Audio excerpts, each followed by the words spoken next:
Hello again, this is Chat UTD, and the question that needs to be asked is what next at United?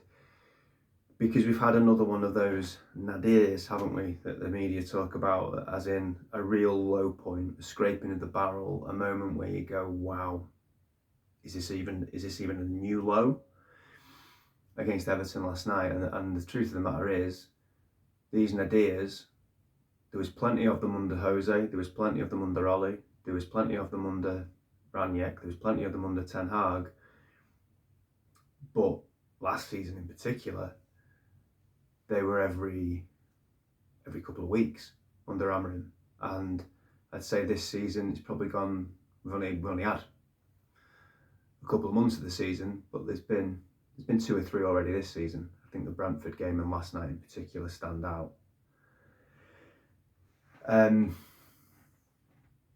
And it begs the question, what do we do next? Unless there's a complete reset at the club, as in that we get new owners, what we do next may well be that we sack a manager, may well be that we get different players in.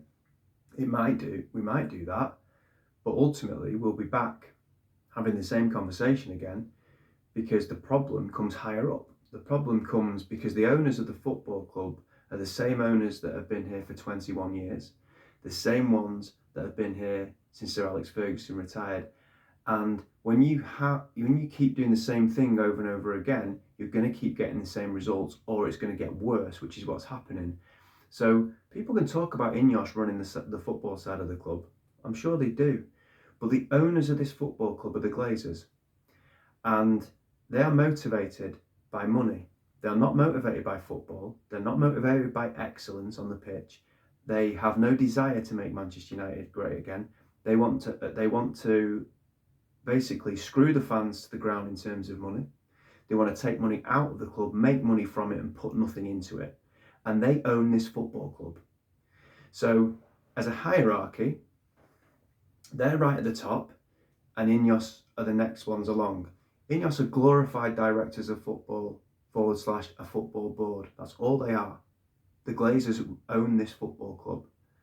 And whilst their mantra and their ethos is at the top of it, we're going to keep getting what we're getting now. And it drip feeds all the way down to the pitch, and you see what you saw last night, and you see what you've been seeing for the last however many years. And those nadirs just keep becoming more and more regular. Because I guess it's done. And United, I've said it before, have all the trappings of a huge club, and none of the good bits of it really these days. For the players, they're very financially well rewarded. They're rewarded very well financially. But I imagine for them it will feel like they probably do have the trappings of a big club football player without the rewards that come with it, apart from the financial rewards. Because players come in, and I've mentioned again before that they're bitten by what I call the zombie effect. Be that they see mediocrity all around them, they see a club motivated by money, they see a club that they probably weren't expecting to see, and their standards, if they were high when they came in, they drop. Because that's what's happening around them. It's a cultural problem, it's a disease that spreads. And you've got other players who, as I've mentioned many times before, do not have the physical, mental, emotional and psychological wherewithal to play for Manchester United. And you have to have those 4 assets to play for a club like Man United, and some players just haven't got it. And then maybe they haven't got the quality as well, and that shirt weighs heavy on them. So you get players, you get managers, they come, they go. They've done well where they've been previously, which is why they get a move to United in the first place. It goes wrong, they leave, someone else comes in. It goes wrong, they leave, someone else comes in. So when that keeps happening, that points to a cultural problem. When you keep changing the personnel and you keep getting the same results, it's a culture problem. And Goldbridge says it a lot on the United stand. These players, it's these players again, light bulb players that get managers sacked. And I've called it out before, and I'm going to call it out in more detail now, because when I call it out, it just seems to get lost in an echo chamber and no one seems to pick up on it. I'm going to give evidence as to why this narrative about these players needs to stop. Let's go through the team last night. The starting 11. These players are doing it again, as if they've been doing it for years and years and years. Mourinho, Solskjaer, Ranić, Ten Hag, now Amorim. Right, okay. Lemens, we signed him 2 months ago. The back three, Yoro, a young lad that signed a little more than a year ago. De Ligt, our best player so far this season and one of our best players last season, signed a bit more than a year ago. Luke Shaw, okay, he's one of these players. Dorgu, young lad who was signed less than a year ago. Mazraoui, good pro, not really put too many feet wrong at United, signed a little more than a year ago. Bruno Fernandes, captain of the team, best signing since Ferguson retired, doesn't cost managers their jobs, probably shouldn't be playing in the position he's playing in, and can be ill-disciplined, and we can talk about his flaws and his qualities, etc. But don't tell me he keeps getting managers sacked, because he doesn't. Casemiro, finished at the top level, absolutely, but a player who's won Champions Leagues, who probably holds himself, I would imagine, to high standards and doesn't want to be walking off the pitch having lost 1-0 at home to Everton. So I'm 50-50 with him, but I wouldn't throw him into that category of these players. Out wide last night, in the 10 roles, Ahmad, one of the only bright sparks at United, full of endeavour, full of life, full of energy, tries to make things happen, certainly doesn't deserve to be thrown in with a these players tag. And Mbumo's just signed and has been one of the bright sparks this season going forward. And Xerxes is a young lad who signed a little more than a year ago. So the starting 11 last night, there is one, and if we want to throw Casemiro, let's say 2, but there's 1 or 2 players who you would throw into the these players category. Are the others good enough? No, quite a lot of them aren't. But they're not light bulb players. They're not players that are going out there and don't care, or have got terrible attitudes. We've got rid of those players. So it's a lazy, not very well thought out argument. Players keep coming who end up, as I say, they've been good players elsewhere. They come to our club. They might start all right. They get bitten by the zombie effect, or maybe it's too much for them, or maybe it's a bit of both. They turn to shit. They stay around too long. We can't get any money for them. Another person comes in who doesn't fancy them, so then they get different players in, and then the whole thing starts again. So that happens. But these players don't keep getting managers sacked. These players don't keep making the same mistakes over and over again, because the vast majority of the players that played last night have been here for 2 years or less.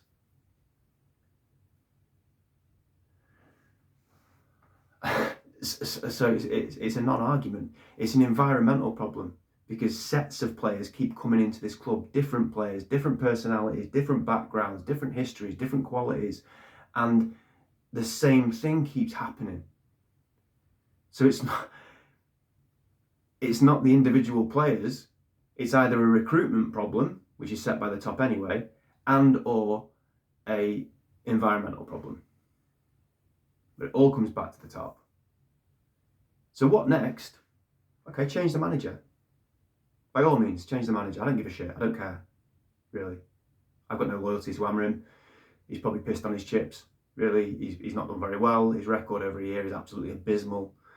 It's as bad as it's almost as bad as it could get.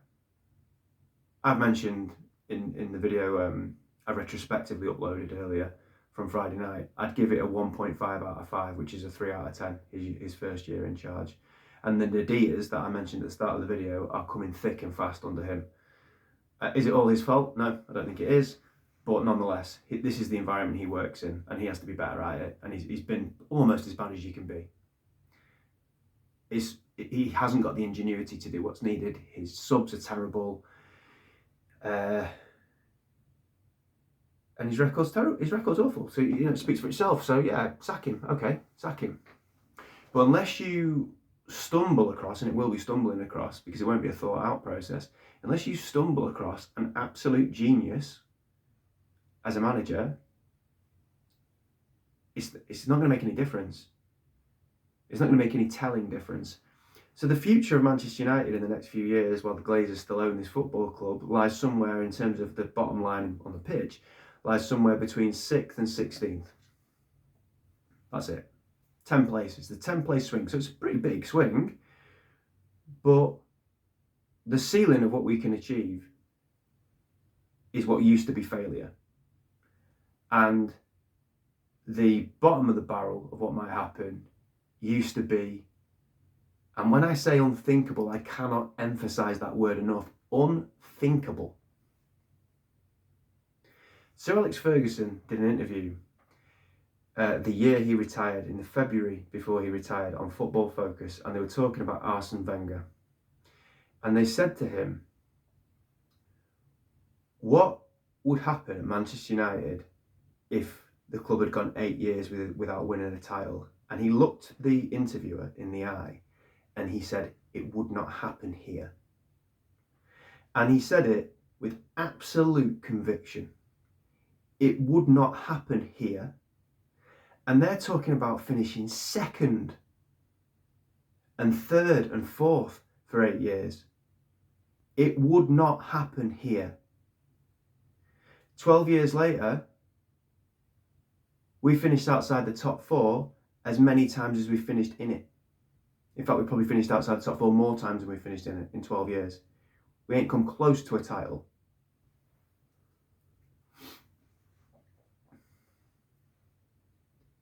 The standards of this club are on the floor, everywhere. And then you've got Ineos coming in, shitting all over the DNA of it, and moving away, as I mentioned earlier on today, moving away from ideals that have served us so well as a football club. People talk, you have to move on from the past. No. You have to get people in who can honour your past, that are better people than the ones that have been here recently. Because there's nothing wrong with our past, nothing wrong with the culture and the ethos of what this club means, and the DNA and the standards. There's nothing wrong with that. That's not the problem. People keep going back to the glory days and harking on about Ferguson. Yeah, because we won then.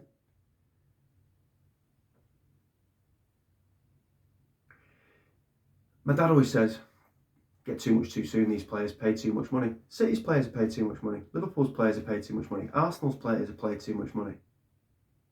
They're not finishing 15th. Money in football isn't a problem exclusive to Manchester United. Their players are working hard. Their players are, and their managers are putting in systems in place that make things work. Probably because the owners of those football clubs are obsessed with winning. Ours are obsessed with money. I'll throw back again. In the game when Michael Owen scored that winner against City in the last minute, there was a flag unfurled. I think it was on the Stretford end, that said, your players make money, our players make history. And this wasn't vintage United that season, but that banner was bang on. One person, David Gill was important, but one person left this football club and the whole thing has gone to shit, which means it was built on sand. It was when the Glazers had already had 8 years when Ferguson left. So that one, imagine how broad his shoulders are to be carrying all of that and keep those standards so high, and then he leaves and it just disintegrates. You don't find another Sir Alex Ferguson. Football now is about the whole structure. It's an infrastructure. It's a chief executive. It's a director of football. It's a technical director. It's a sports psychologist. It's nutrition. It's recruitment. It's the coaching staff. It's your set piece specialist. It's a whole mishmash of so many different people. So if that's going to work, the people at the top have to be good, because then it trickles down, or have to have the right ambition, at least. And we haven't got that. So, what next? It doesn't matter while the Glazers are in charge, is the honest answer. It does not matter. I said for years, Marcus Rashford needs to lead this football club. Now, instantly, terrible example for players coming through the system and for players that come into the team. He's gone. It's not made a jot of difference. I said it with Paul Pogba. He left. It's not made a jot of difference. Diogo Dalot is not good enough. He's not playing at the moment. It's not made a jot of difference.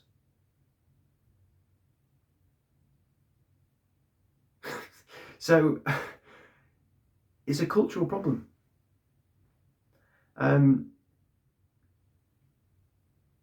As I mentioned earlier on, Jason Wilcox said we need to move away from this narrative of getting too high when, or this reactionary thing that we've got going on around the club of we get too high when things go well and get too low when we lose.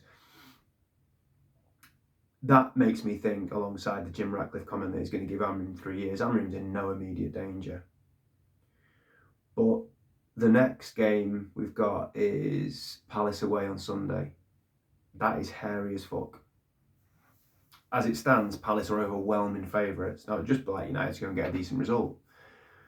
But you wouldn't count on it. And you got West Ham at home. Given how we played last night, I don't know what's going to happen there. Wolves away. Again, no confidence in that. Bournemouth at home, no confidence in that. And then I think it's beyond then that we lose Ahmad and Mbeumo and probably others as well. But those are the two main ones that we're going to are basically the bright sparks we've got going forward. Both of them will not be in the squad because of the AFCON. And then you've got a really busy Christmas period. And as last night showed, when you're missing Cunha, and I think less so Seshko, but I didn't mean to be a poet then, less so Seshko, but when you've got those two players missing, we just looked absolutely null and void of ideas. I think if Cunha's fit last night, it's Cunha, Mount and Mbeumo, because that's worked really well. We get a couple of injuries and you're screwed because the squad's not good enough. So people look to January, oh, can I bring in a midfielder? No, we're not. I'm not going to bring a midfielder in January. What's not going to happen? I'm going to spend a lot of money in January. United don't do that. So I'm afraid at the moment, I think last night was a real crossroads moment. I think it was one of them where it's like, you win, even if you don't play well, you win, that's 6 games unbeaten, and it leads you into your next set of games, those 5, last night included, with confidence and looking in the right direction. What happens last night happens, and lots of questions come flooding back, and another couple of bad results, and we're right back to where we were prior to the Sunderland game, where it's like he's got a game to save his job or whatever, and that'll be where we are. But who's going to come in? Who's going to come in and make this any better? Ruben Amorim's not. I can say with conviction, Ruben Amorim is not going to be the person to lead Manchester United back to being a serious and competitive club at the top of the league again, or even probably a team that's going to finish in the top 6. Who is? Doesn't mean we should keep him if there's no one else out there. You may as well try something different, I guess. But do you then abandon the 3-4-3 that we've been playing? And bought players? Well, you've semi-bought players for it, I suppose. Do you do that? I don't know.